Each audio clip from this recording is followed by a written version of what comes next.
साथियों, new knowledge based channel में आप सभी लोगों का बहुत बहुत स्वागत है। तो आइए हम अपनी क्लास को शुरू करते हैं। जैसा कि पहले हमने लास्ट पढ़ा था कृच्छ प्रस्ताव, और हमने कृच्छ प्रस्ताव जो है वो कैसे असफल हुआ था वो हमने देख लिया। तो आज हमारा टॉपिक क्या है, हम आज कृच्छ प्रस्ताव से आगे बात करेंगे।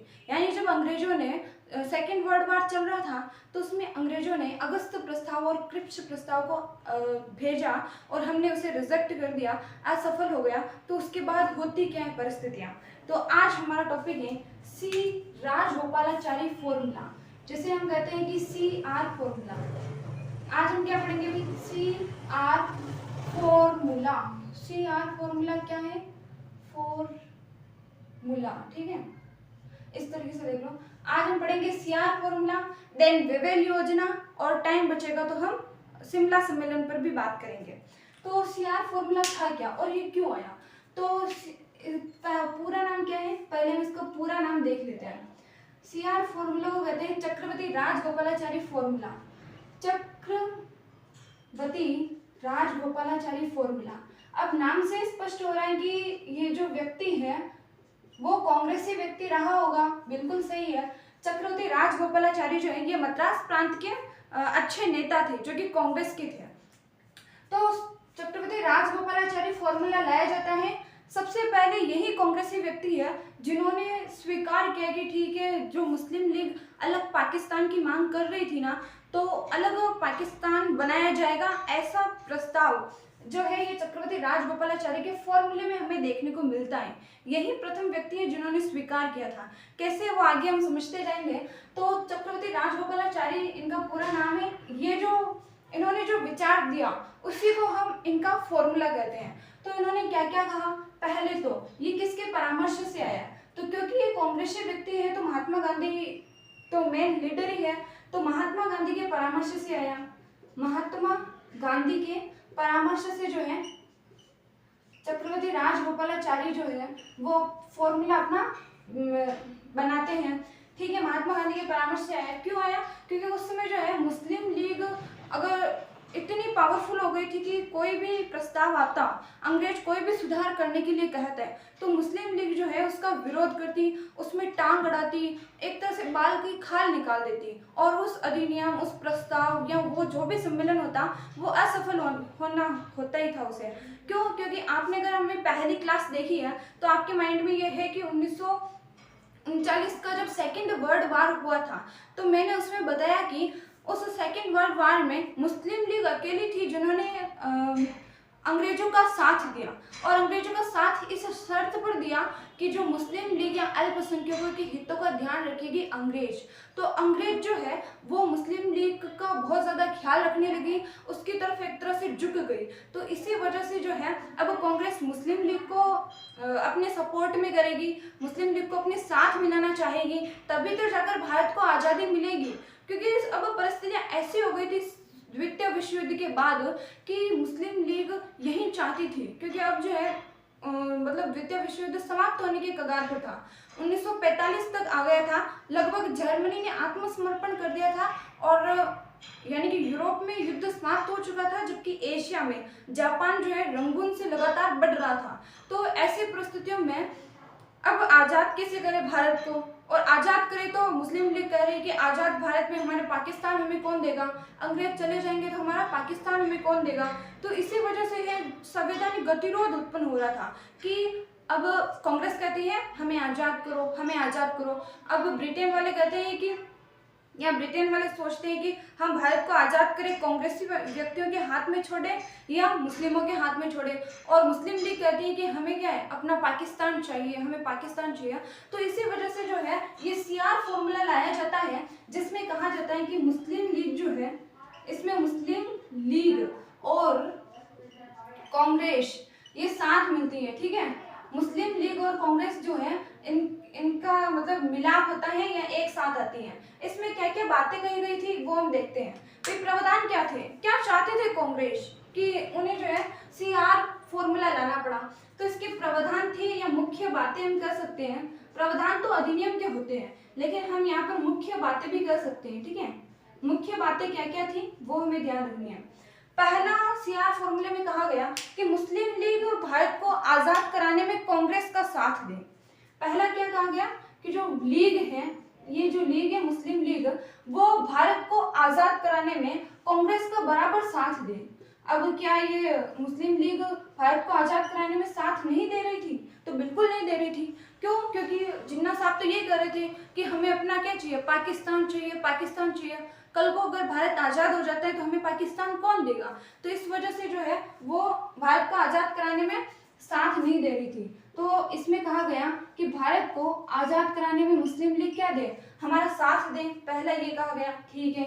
दूसरी बात कहा गया कि अब जब 1937 का प्रांतीय चुनाव हमने देखा था तो उसमें कांग्रेस जो है वो 8 प्रांतों में से इस्तीफा दे चुकी थी, क्योंकि द्वितीय विश्व युद्ध में भारत को भी सम्मिलित कर लिया गया था, तो ये पसंद नहीं आया था, ठीक है। तो इसके कारण 8 प्रांतों में जब इस्तीफा दे गई थी तो अस्थायी सरकारों का गठन कर लिया था। कांग्रेस ने ही अस्थायी सरकारों का गठन कर लिया था प्रांतों में। तो ये मुस्लिम लीग उन्हें भी सही तरीके से चलने नहीं देती थी।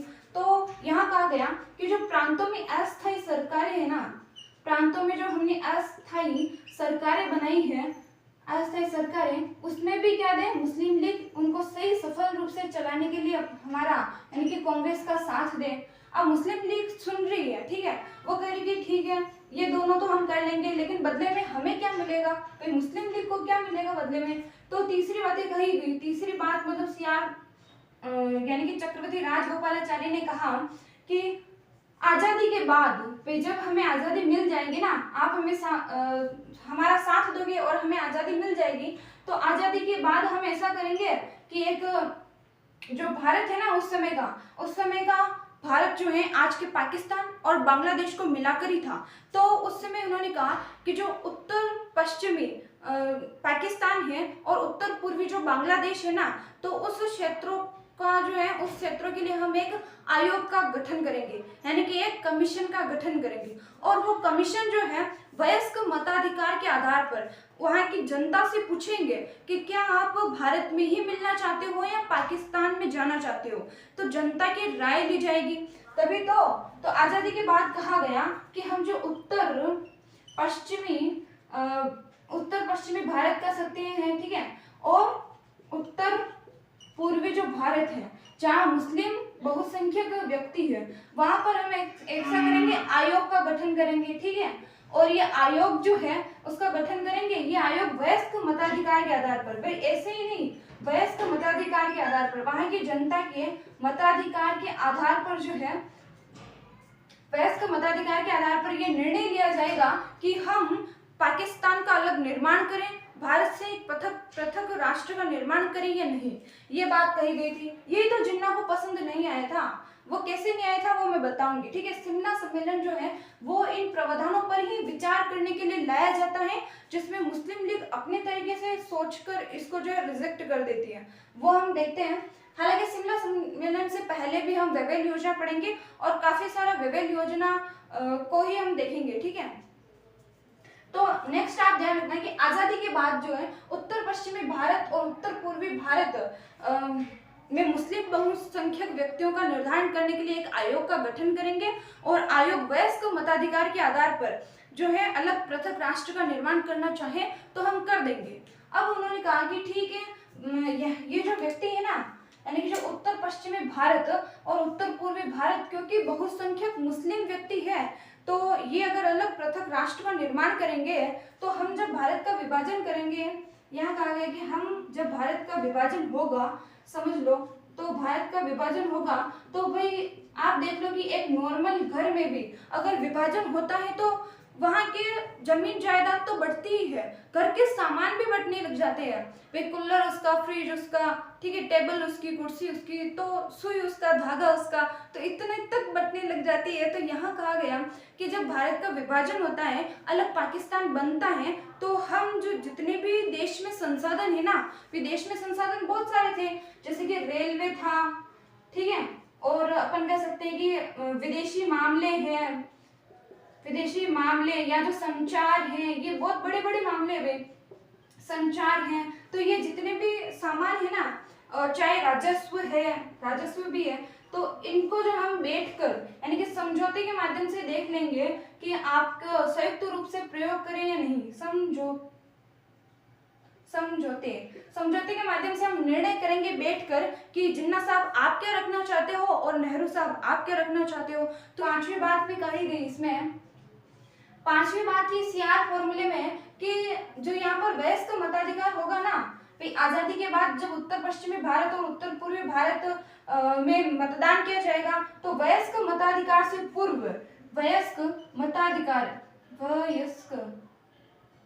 ठीक है, समझ लेना, हिंदी कमजोर है थोड़ी। वयस्क, ठीक है, जो ये वयस्क मताधिकार के आधार पर है ना, इससे पहले ही वयस्क मताधिकार से पूर्व जितने भी छोटे छोटे राजनीतिक दल हैं, जितने भी जो राजनीतिक दल है ना, उनको उनके दृष्टिकोणों का प्रचार प्रसार करने दिया जाएगा। समझो, इसमें कहा गया कि भाई वयस्क मताधिकार के आधार पर तो हम वहां की जनता को पूछेंगे, लेकिन इन पूछने से पहले भी जो है हम छोटे छोटे जितने भी राजनीतिक दल हैं, चाहे मुस्लिम, चाहे सिख, ईसाई, कांग्रेस, ये जितने भी राजनीतिक दल हैं, वो अपने दृष्टिकोण का प्रचार प्रसार कर सकते हैं। ठीक है, अपने दृष्टिकोण का प्रचार प्रसार करें, फिर जनता को पसंद आए भी ये राजनीतिक दल अच्छा है, हम भारत में ही रहना चाहते हैं, हम पाकिस्तान बनाना चाहते हैं, तो ये उनकी मर्जी है। तो वयस्क मताधिकार से पूर्व राजनीतिक दलों को अपने दृष्टिकोण का पर्याप्त प्रचार प्रसार करने की छूट दे। ठीक है, क्या करें भाई, प्रचार प्रसार करने की जो है वो छूट दे। ये भी बहुत अच्छा पॉइंट था, यही जिन्ना को पसंद नहीं आया। समझो हुआ क्या था, हुआ ये है कि श्री राजगोपालाचारी से जिन्ना क्यों पसंद नहीं था, उसने कहा ठीक है, कांग्रेस ने पहली बार स्वीकार कर लिया कि पृथक देश हमारा बनेगा, ये अब स्वीकार कर लिया। ठीक है, तो गांधी जी, आप कहेंगे यार महात्मा गांधी के परामर्श से आया, और महात्मा गांधी तो विभाजन के विरोध में थे। महात्मा गांधी ने तो यहाँ तक कहा था कि विभाजन मेरी लाश के ऊपर होगा, तो फिर यह महात्मा गांधी के परामर्श से कैसे साफ साफ कह दिया गया कि हम जो है इन प्रांतों में देखेंगे और उनका निर्माण करेंगे। तो समझो, हर व्यक्ति के पक्ष को समझना है आपको। यहाँ महात्मा गांधी इसलिए राजी हुए थे क्योंकि यहाँ पर स्पष्ट कहा गया था कि हम ऐसे तो है ही नहीं कि हम जो है उत्तर पश्चिमी भारत और उत्तर पूर्वी भारत को बिना पूछे ही वहां पर जो है मुस्लिम बहुसंख्यक क्षेत्र होने के कारण उसे पाकिस्तान बनाने के लिए कह रहे हैं। ऐसा कुछ नहीं है, हम वहां पर क्या करा रहे हैं, मतदान करा रहे हैं, वयस्क मताधिकार, यानी कि प्रत्येक व्यक्ति को। ऐसा नहीं है कि वहां मुस्लिम बहुसंख्यक व्यक्ति है, लेकिन अन्य वर्गों के लोग भी है, और अन्य वर्गों के लोग हैं तो उनके हितों का भी ख्याल रखा जाना चाहिए। और उनसे भी पूछा जाएंगे, अब उनसे पूछा जाएंगे कि आप भारत में रहना चाहते हो या पाकिस्तान में। अगर वो कहते हैं कि हम भारत में ही रहेंगे, हम पृथक होना नहीं चाहते, तो ये तो बहुत अच्छी बात थी। और अगर वो पृथक होना चाहते भी है तो ये जनता की मर्जी थी, इसीलिए जो है महात्मा गांधी ने स्वीकार कर लिया। अब जिन्ना भी यही अटका, जिन्ना कहते हैं कि क्यों भाई, वहाँ मुस्लिम बहुसंख्यक क्षेत्र हैं, तो आप ऐसा कीजिए, वहां पर वयस्क मताधिकार मत दीजिए ना, आप वहां पर सीमित मताधिकार ही दीजिए, और वहां पर केवल जो है मुस्लिमों को ही वोट देने का अधिकार दीजिए। ये जिन्ना कितना गिर जाएगा। कांग्रेस ने कहा कि जिन्ना तू कितना गिर जाएगा, तू खुद पाकिस्तान बनाने के लिए वहां दूसरे व्यक्तियों को नहीं देख रहा है। तो इसी वजह से जो है उसको एक तो ये बात पसंद नहीं आई जिन्ना को। ठीक है, और ये तो फिर भी ठीक था कि रेलवे, विदेशी मामले, संचार और राजस्व पर चलो समझौता कर लेंगे या उसका विभाजन भी कर देंगे, वो बात की बात थी। ठीक है, और फिर ये कहा कि वयस्क मताधिकार के आधार पर आप जो है ना राजनीतिक दलों को स्वतंत्र है कि वो प्रचार प्रसार करेगा। तो हम तो 1937 का प्रांतीय चुनाव पढ़कर आए हैं। जिन्ना क्या कर रहा है कि हम तो 1937 का प्रांतीय चुनाव में हमने अच्छी तरह से देख लिया कि हमारी 11 में से एक भी प्रांत में अच्छी सरकार नहीं बनी। ठीक है, गठबंधन से ही बनाई है हमने, पंजाब, सिंध और बंगाल में भी। तो हम ये गलती दोबारा नहीं करेंगे। आप प्रचार प्रसार कर लोगे, क्योंकि कांग्रेस जो है वो सभी राजनीतिक दलों की पार्टी है, सभी राजनीतिक दलों की। यहाँ मुस्लिम लीग कांग्रेस को सिर्फ और सिर्फ हिंदुओं की सभा घोषित करने पर तुली हुई थी, और ब्रिटेन भी जो है, या ब्रिटेन या अंग्रेज वाले व्यक्ति भी जो है वो कहते हैं कि कांग्रेस सिर्फ हिंदुओं की है और मुस्लिम लीग सिर्फ मुसलमानों की है, जबकि ऐसा बिल्कुल नहीं है। हम पढ़े लिखे लोगों को तो कम से कम ये समझना चाहिए कि उस समय के देखो ना राजनीतिक दल, तो ये कांग्रेस सबसे बड़ी पार्टी थी, वो मुस्लिम, सिख, ईसाई सभी वर्गों को साथ में लेकर चलती थी, उनके हितों की बात करती थी। इसी कारण हमने जो प्रांतीय चुनाव पढ़े थे, तो कैसे वो 11 में से 8 प्रांतों पर विजय प्राप्त करती है। ठीक है, तो ये स्पष्ट करती है। तो यहाँ पर जिन्ना जो है वो केवल और केवल मुस्लिम लीग और पाकिस्तान की बात करके हर फॉर्मूले को अस्वीकार कर देता है। इसी के कारण सीआर फॉर्मूला असफल रहा। सीआर फॉर्मूला असफल होने के बाद है ना कांग्रेस बहुत ज्यादा नाराज हो गई थी जिन्ना से। फिर करते भी क्या, नाराज होने से तो काम थोड़ी चलता है किसी से, है ना। तो आगे हम क्या पढ़ेंगे भाई, सीआर फॉर्मूला समझ गए, चक्रवर्ती राजगोपालाचारी का फॉर्मूला था। इसी फॉर्मूले को है ना राजाजी फॉर्मूला भी कहते हैं, ठीक है, लिख लेना।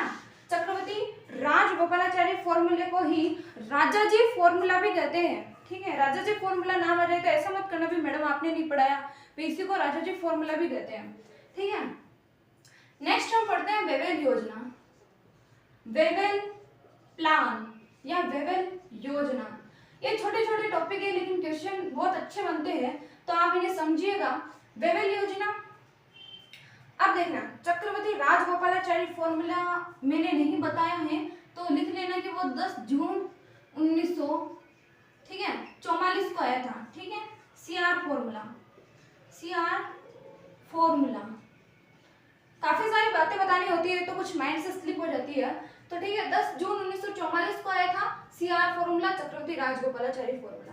यहाँ पर वेवेल प्लान आता है, अब 1945 आ चुका था और यहाँ जुलाई कर लेना, ठीक है, ये जुलाई है, 10 जुलाई 1944, ठीक है।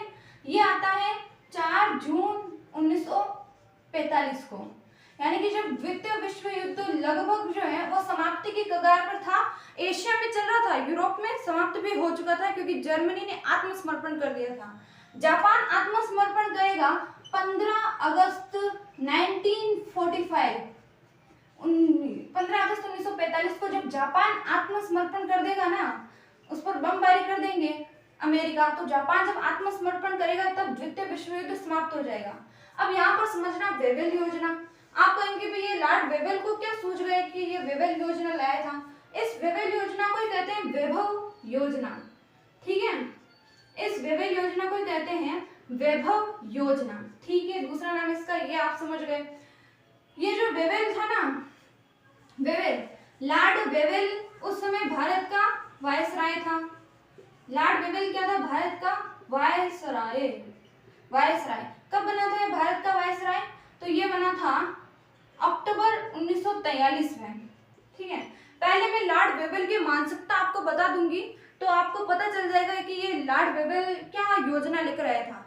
ये लॉर्ड वेवेल पहला भारत का वायसराय कब बना, अक्टूबर 1943 को। जब ये भारत का वायसराय बना था ना तो भारत की स्थिति बहुत ज्यादा खराब थी, लगभग बंगाल में अकाल पड़ा हुआ था और बंगाल की काफी सारी जनता जो है वो मृत्यु को समर्पित हो चुकी थी, काफी सारी जनता मर गई थी। तो ऐसे में लॉर्ड वेवेल ने उनके लिए कुछ भी नहीं किया, कुछ भी नहीं किया।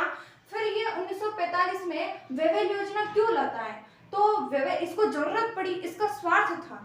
कैसे स्वार्थ था कि जब है ना 1945 में ब्रिटेन में आम चुनाव होने लगे, ब्रिटेन में आम चुनाव होने लगे, यानी कि ब्रिटेन में एक तो कंजर्वेटिव पार्टी और एक थी लेबर पार्टी, एक तो कंजर्वेटिव पार्टी और एक थी लेबर पार्टी।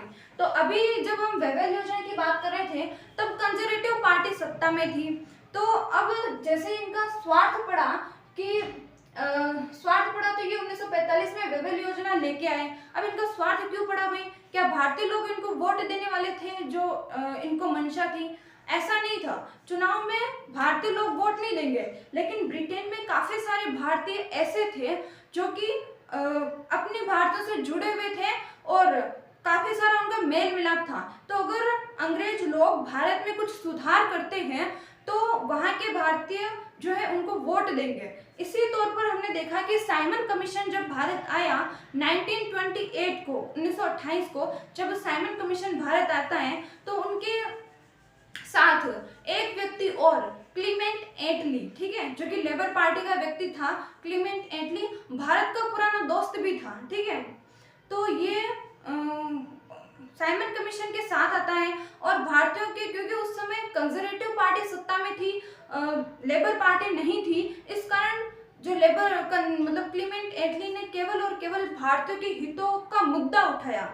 वो भारतीयों के लिए सुधार नहीं कर सकता था क्योंकि वो सत्ता में नहीं था। उसने जरूर ये कहा कि जब ब्रिटेन में आम चुनाव होंगे और तो हम भारतीयों की जो है स्थिति को और ज्यादा सुदृढ़ कर देंगे, भारत को स्वतंत्र कर देंगे। इस प्रकार के मुद्दे जो है क्लीमेंट एटली ब्रिटेन में उठाया करता था।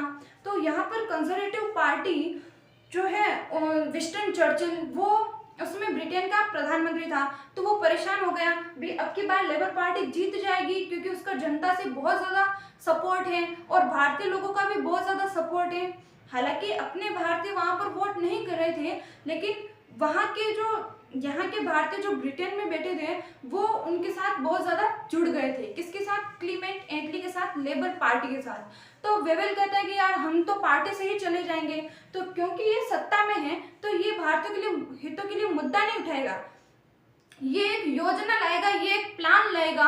और क्योंकि इसकी मंशा है कि हम भारत को पूर्ण स्वतंत्र तो नहीं करेंगे, लेकिन क्योंकि ब्रिटेन में रह रहे भारतीयों को भी ये दिखाना है कि हम भारतीयों के लिए कुछ कर रहे हैं, उनके हितों के लिए कुछ कर रहे हैं, इसीलिए वेवेल योजना लाई जाती है। तो आप उनकी मानसिकता को समझ गए, तो इसमें बातें भी वही कही जाएगी। तो वेवेल योजना आती है, उस समय भारत का वायसराय कौन था भाई? अक्टूबर 1943 में वेवेल आया था और इसने कुछ भी नहीं किया, ठीक है।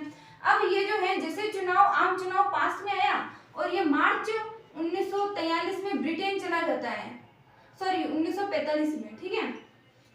मार्च 1945 में ये ब्रिटेन चला जाता है और ब्रिटेन जाने के बाद ब्रिटेन के प्रधानमंत्री विंस्टन चर्चिल से चर्चा करता है और कहता है कि यार भारतीयों की स्थिति बहुत ज्यादा खराब है, हमें ऐसा करना है कि भारतीयों के लिए एक सुधार के लिए एक प्लान या योजना तैयार करनी है। तो 2-3 महीने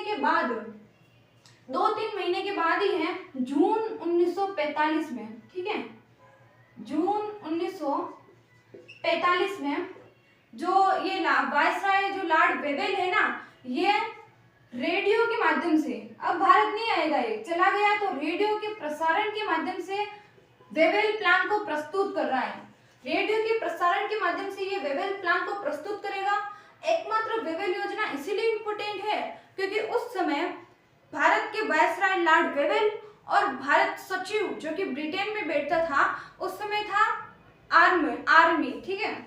अब आप भी कहेंगे कि कैसे कैसे नाम होते हैं अभी, भारत सचिव, तो उस अंग्रेजों का ऐसे नाम होता था, क्या था? आर्मी, ठीक है। आर्मी भी कहते हैं, इसी को आमरी भी कहते हैं, ठीक है। आपको कहीं पर आमरी देखने को मिलेगा तो ऐसा मत समझिएगा भी मैम ने ये गलत बता दी, दोनों नाम चेंजेस मिलते रहते हैं। अंग्रेजों को खुद को नहीं पता है कि उनका नाम क्या है, ठीक है, तो हमें तो फिर भी याद रहना है, आमरी है, ठीक, आमरी। तो भारत सचिव और वायसराय की एक ही मंशा थी कि अब हमें भारतीयों में सुधार करना है, ठीक है। तो चाहे उनको चुनाव जीतना हो या कुछ भी, लेकिन वो जो प्लान लाए उनसे तो प्रश्न पूछे जाते हैं और हमें पढ़ना है। तो ठीक है, इसमें प्रावधान क्या थी भाई, बातें क्या थी? इसमें प्रावधान था कि पहला कहा गया कि जो वायसराय है, ये खुद वायसराय, तो ये वायसराय ही कहता है कि वायसराय की कार्यकारिणी में अब जो है सभी भारतीय सदस्यों को शामिल किया जाएगा। अब आप कहेंगे कि यार हर एक्ट में हमने यही तो पढ़ा है, कभी 1773 से लेकर 1935 तक के एक्ट में ये वायसराय अपनी कार्यकारिणी में विस्तार ही कर रहा है, लेकिन यहाँ कुछ अलग था। यहाँ था कि वायसराय की कार्यकारिणी में सभी व्यक्ति भारतीय होंगे।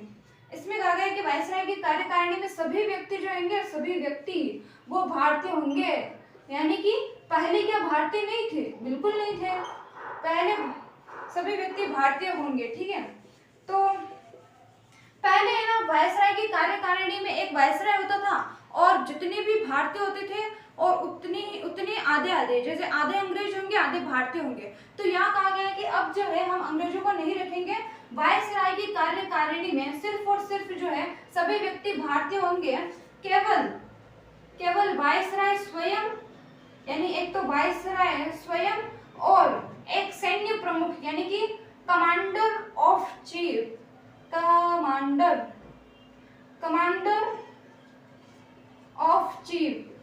ठीक है, कमांडर ऑफ चीफ कह दो या सैन्य प्रमुख कह दो, सैन्य प्रमुख। तो ये दो व्यक्तियों को छोड़कर सैन्य प्रमुख और वायसराय, ये दो व्यक्ति तो अंग्रेजी रहेंगे, बाकी वायसराय की कार्यकारिणी में सभी व्यक्ति भारतीय होंगे।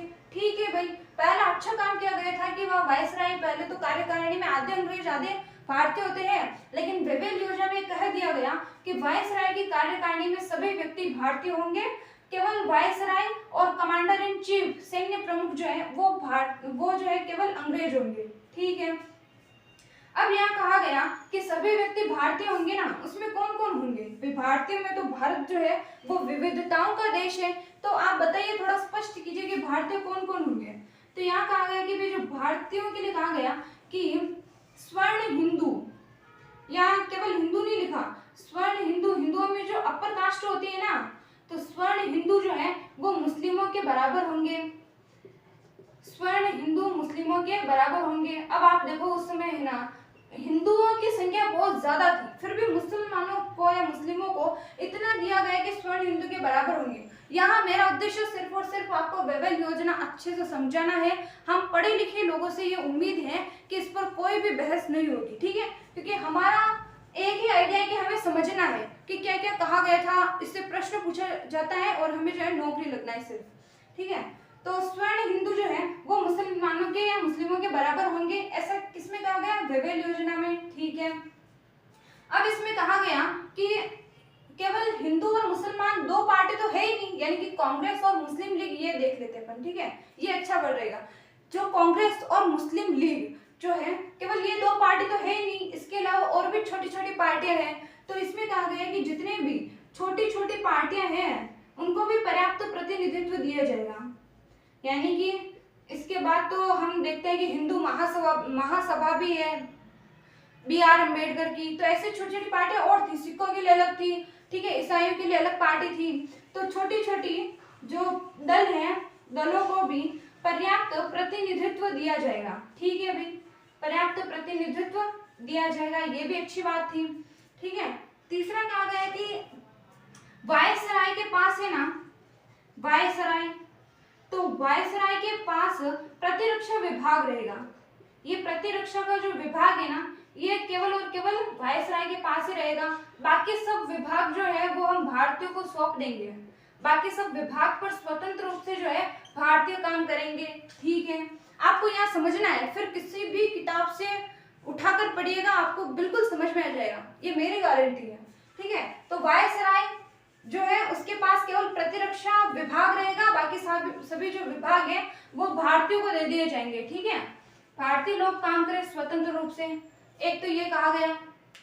आगे हम और देखते हैं इनके प्रावधान, ऊपर का मिटा देती हूं मैं।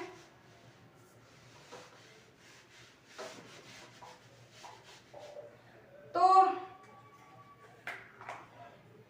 हम पढ़ रहे हैं वेवेल योजना। तो वायसराय की कार्यकारिणी में सभी व्यक्ति भारतीय होंगे, वायसराय और कमांडर ऑफ चीफ यानी सैन्य प्रमुख जो है वो केवल अंग्रेज होंगे, बाकी सभी भारतीय होंगे। स्वर्ण हिंदू मुसलमानों के बराबर होंगे, ठीक है। छोटे छोटे जितने भी राजनीतिक दल थे उनको जो है पर्याप्त प्रतिनिधित्व मिलेगा, यानी कि उनकी भी सीटें रिजर्व रहेगी।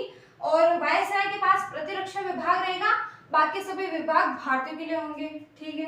पांचवी बात कही गई थी कि अब जैसे कि वायसराय ने और कहा कि आजादी के बाद, यानी कि आजादी मत देखो आप, द्वितीय विश्व युद्ध के बाद भी आजादी तो मिलेगी पता नहीं कब, लेकिन सेकेंड वर्ल्ड वार समाप्त होने के बाद जो है भारतीय लोग संविधान सभा का गठन कर पाएंगे, यानी कि भारतीय व्यक्ति संविधान सभा का गठन कर पाएंगे, यानी कि संविधान सभा का गठन कर सकते हैं। आप कहेंगे कि यार द्वितीय विश्व युद्ध अभी तक समाप्त नहीं हुआ था, क्योंकि जापान 15 अगस्त 1945 को आत्मसमर्पण करेगा, जब हिरोशिमा और नागासाकी पर जो है वो बमबारी करेगा अमेरिका।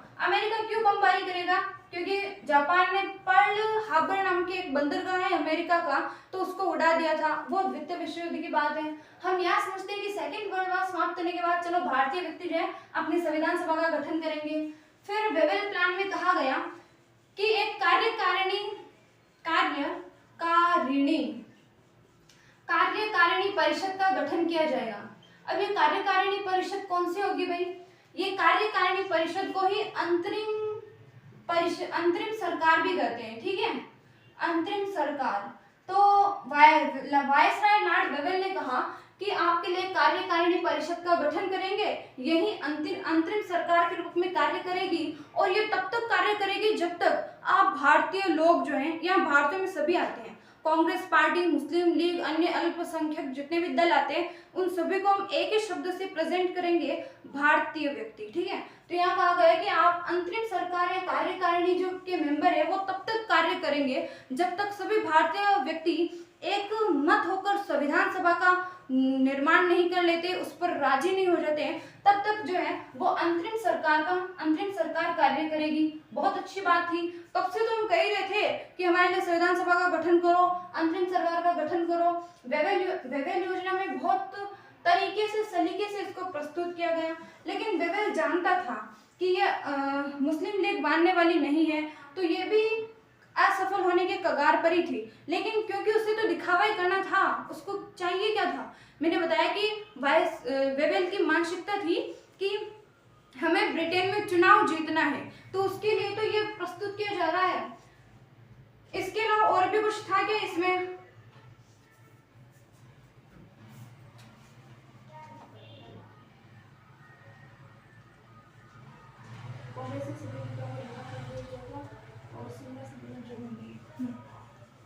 देखो, तो छठा प्रावधान आपने देख लिया। अब सातवां प्रावधान क्या था भाई? सातवां प्रावधान था कि इससे पहले समझो कि 1945 वो दौर था जिससे पहले ही 8 अगस्त 1942 में आप देखो भारत छोड़ो आंदोलन हुआ था, और भारत छोड़ो आंदोलन अब स्पष्ट रूप से दिख गया था कि अंग्रेजों आप क्या कर दो, भारत छोड़ दो, हमें अपने हाल पर छोड़ दो, हम देख लेंगे, लेकिन अंग्रेजों तुम भारत छोड़ो, करो वो मरो जैसा नारा भी महात्मा गांधी ने दे दिया था। तो सभी कांग्रेसी बड़े लीडर को जेल में बंद कर दिया गया था। तो वेवेल ने कहा कि बेचारों को निकाल दो, भारतीय लोगों को निकालेंगे तो हमारे ब्रिटेन वाले भारतीय खुश होंगे या नहीं होंगे, तो हमें वोट देंगे या नहीं देंगे? देंगे। तो इन्होंने कहा कि चलो कांग्रेसी जितने भी व्यक्ति थे ना, कांग्रेसी नेता, क्योंकि ये तो गिरफ्तार हुए थे, इन्होंने तो छोड़ा था, तो कांग्रेसी नेता को रिहा कर दो। ठीक है भी, कांग्रेसी नेता को रिहा कर दो, और कांग्रेसी नेता को रिहा कर दो, और उसके बाद जो है हम ये सब बातें जो कही गई थी ना, उसके लिए एक सम्मेलन बुलाएंगे, शिमला सम्मेलन। उसके लिए हम क्या बुलाएंगे वे? शिमला सम्मेलन। शिमला सम्मेलन में हम इन सभी व्यक्तियों, मतलब इन सभी बातों पर विचार विमर्श करेंगे कि आखिर ये प्रावधान, हम इसमें तो कहा ही गया ये लागू तो होगा बाद में, द्वितीय विश्व युद्ध समाप्त होने के बाद ही तो अंतरिम सरकार का गठन किया जाएगा। द्वितीय विश्व युद्ध जब जापान आत्मसमर्पण करेगा अगस्त को, तो अगस्त के बाद उसके अगले महीने में ब्रिटेन में चुनाव होगा, सत्ता परिवर्तित होगी, क्लीमेंट एटली या लेबर पार्टी की सरकार आएगी। देन उसके बाद जो है वो और भी आगे आगे स्वतंत्रता के लिए हम कार्य करते रहेंगे उसी दिशा में। उसके बाद जो मतलब चुनाव होंगे, तो चुनाव उन्हीं के होते हैं, तो कांग्रेसी नेता को रिहा कर दिया जाएगा, और हम जो है आगे शिमला सम्मेलन बुलाएंगे, और शिमला सम्मेलन में आप सभी लोगों को, बड़े बड़े नेताओं को आना है। अब देखो यहीं पर समझ लेना शिमला सम्मेलन का एक पृष्ठभूमि, क्यों शिमला सम्मेलन जो है वो असफल होता है, यहीं पर समझ लो। ठीक है, शिमला सम्मेलन आता कब है? जब ये वेवेल योजना जो है, ये वेवेल योजना है ना, तो वेवेल प्लान पर आता है। वेवेल प्लान आया 1945 को, तो 1945 ही ये होता है 25 जून 1945 से 4 जुलाई 1945, 25 जून 1945 से 4 जुलाई 1945 को शिमला सम्मेलन बुलाया जाता है, लगभग 19 दिन। ठीक है, 19 दिन तक ये चला था, और इसमें है ना 21 बड़े व्यक्तियों को, यानी 21 दलों के नेताओं को जो है इसमें बुलाया गया था, इस पर विचार विमर्श करने के लिए।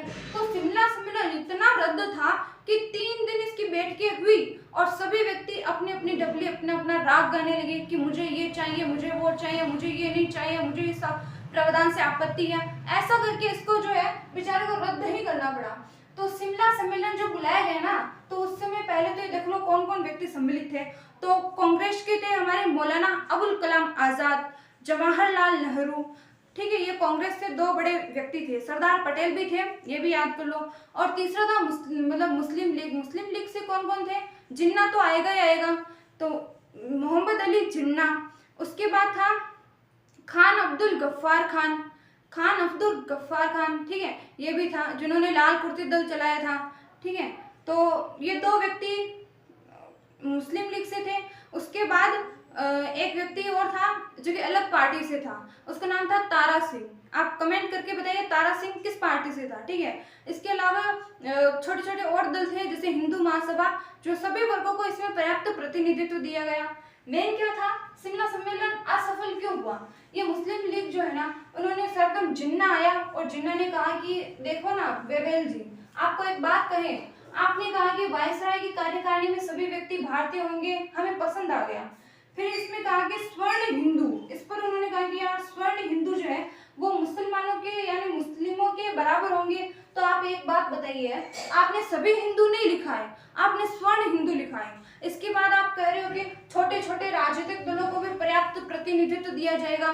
तो ऐसे में तो जिन्होंने कहा कि छोटे छोटे राजनीतिक दल भी तो हिंदू ही हैं और स्वर्ण हिंदू भी हिंदू ही है, तो ऐसे में उसका प्रतिनिधित्व ज्यादा हो जाएगा और मुस्लिमों का जो प्रतिनिधित्व है वो कम हो जाएगा। तो शिमला सम्मेलन को मोहम्मद अली जिन्ना ने एक ऐसा फांसी का फंदा बताया था ना, जो वो कहता है कि अगर मैं इसे नहीं निकालता तो भविष्य में इससे हमारी मौत हो जाती। अब पता नहीं क्या ही सोचता है जिन्ना, क्या बताया आपको, लेकिन टाइम टाइम पर हम आपको बताते रहेंगे। ठीक है, तो इसने इस पर एक तो आपत्ति की, ठीक है भाई। उसने कहा कि और क्या आपत्ति है, तो उसने कहा कि ठीक है, आप हम जो मुस्लिम व्यक्ति जो है ना वो वायसराय की कार्यकारिणी में चुने जाएंगे ना, तो ऐसा करना कि उन मुस्लिम व्यक्तियों को सिर्फ मुस्लिम लीग ही चुनेगी। अब ये कहाँ का फंडा था भाई? हाँ, मतलब एक तरफ से कांग्रेस देखो ना, कांग्रेस जो है उसमें भी मुस्लिम व्यक्ति है, मौलाना अबुल कलाम आजाद जैसा बड़ा व्यक्ति, अब्दुल कलाम, ठीक है, ये सभी जो कांग्रेसी नेता है ये एक मुस्लिम ही है। और क्योंकि कांग्रेस जो है वो सभी राजनीतिक दलों का प्रतिनिधित्व करती है, अखिल भारतीय राष्ट्रीय कांग्रेस थी वो, तो मुस्लिम लीग केवल उन पर छाप लगाना चाहती थी कि आप बन जाइए ना हिंदू, केवल आप बन जाइए ना हिंदुओं के लिए, तभी तो मुस्लिमों के लिए अलग पाकिस्तान बनेगा। तो ये ऐसा अड़ंगा डालता था कौन? मोहम्मद अली जिन्ना। तो जिन्ना ने कहा कि ठीक है, वायसराय की कार्यकारिणी में अगर आधे मुस्लिम व्यक्ति जाते हैं ना, तो आप ऐसा करो कि ये मुस्लिम व्यक्ति को चुनाव करने का अधिकार सिर्फ मुस्लिम लीग को ही हो और मुस्लिम लीग में भी जिन्ना को ही हो। तो लॉर्ड वेवेल ने कहा ऐसा नहीं हो सकता। फिर ऐसा क्यों होगा? कांग्रेस में भी मुस्लिम व्यक्ति है, कांग्रेस भी मुस्लिम व्यक्तियों को मतलब चुनाव में भेज सकती है। तो इसने ये हट पर आ गया, इसने कहा कि नहीं, आप ये कहिए ना कि वायसराय की कार्यकारिणी में मुस्लिम व्यक्ति को केवल मुस्लिम लीग ही भेजेगी, केवल जिन्ना ही भेजेगा। तो इस पर अड़ा रहा। बाद में जो है ये शिमला सम्मेलन भी असफल हो गया। इससे ज्यादा आपको कुछ नहीं पढ़ना है आपको, क्योंकि शिमला सम्मेलन असफल क्यों हुआ? जिन्ना की हट की वजह से। कांग्रेस ने भी यहाँ पर आपत्ति जताई। कांग्रेस ने कहा कि लॉर्ड वेवेल को कहा कि आपने सिर्फ स्वर्ण हिंदू क्यों लिखा है? इससे तो ये पता चलेगा भाई कांग्रेस सिर्फ और सिर्फ जो है वो स्वर्ण हिंदुओं की ही कमेटी उभर कर रह जाएगी। तो ऐसे में कांग्रेस ने भी आपत्ति की और उसने कहा कि हम आपको स्वीकार नहीं करते हैं, क्योंकि अगर हम आपको स्वीकार करते हैं तो ये भारत में मान लिया जाएगा कि केवल कांग्रेस क्या है, स्वर्ण हिंदुओं के हितों के लिए ही है, जबकि वो भारत में सभी हितों के लिए जानी जाती है। ठीक है, तभी तो हमने देखा कि श्री राजगोपालाचारी फॉर्मूले में वो स्वतंत्र रूप से प्रचार प्रसार करेंगे। ठीक है, बाद में ना होगा ये सब कुछ। तो इस प्रकार से जो है ना शिमला सम्मेलन भी असफल ही हुआ था। देन हम लास्ट में पढ़ेंगे इसके अगला यानी कि नेक्स्ट वीडियो जो है वो हमारा आएगा कि कैसे भारत में आम चुनाव होता है। देखो नाम तो है भारत में आम चुनाव, लेकिन भारत में कोई चुनाव नहीं होगा, ये होगा ब्रिटेन में। और जब ब्रिटेन में सत्ता परिवर्तित होगी तो क्योंकि हम भी स्वतंत्रता के दौर में हैं, तो 1945 तक आ गए हम। 2 साल बाद हम देश को आजाद भी करा देंगे, देन संविधान का निर्माण करेंगे और इस राजनीति की इन क्लासों में लगातार आगे बढ़ते जाएंगे। तो बने रहिए हमारे वीडियो के साथ। अच्छा लगा हो तो लाइक शेयर सब्सक्राइब कीजिए। धन्यवाद। अगले में हम पढ़ेंगे भारत में आम चुनाव। भारत में नहीं होंगे ये ब्रिटेन में। Thank you.